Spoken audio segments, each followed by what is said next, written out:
হাবুদা রিকশা থেকে পাড়ার মোড়ে নামলেন। কোনো মতে পকেট থেকে টাকাটা বের করে রিকশাওয়ালার হাতে ধরিয়ে দিয়ে হন্তদন্ত হয়ে বাড়ির দিকে চললেন। পথিমধ্যে এমন একটা অপ্রীতিকর শব্দ করলেন, পাড়ার দোকানে সওদা নিতে আসা চিন্টুমণি খিলখিলিয়ে হাসতে লাগলো। তাই দেখে মন্টুর চায়ের দোকানে আড্ডারত উঠতি বয়সের বখাটে ছেলেরা হাসতে লাগলো। একজন বলেই ফেলল, দাদা, বৌদিকে বলে দেব।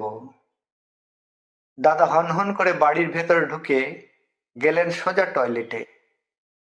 পটকার মুখের চা হাসতে হাসতে ফস করে ছিটে পড়ল পন্টার সাদা টি শার্টে। এই নিয়ে জোর গন্ডগোল, হাতাহাতি, মারামারি।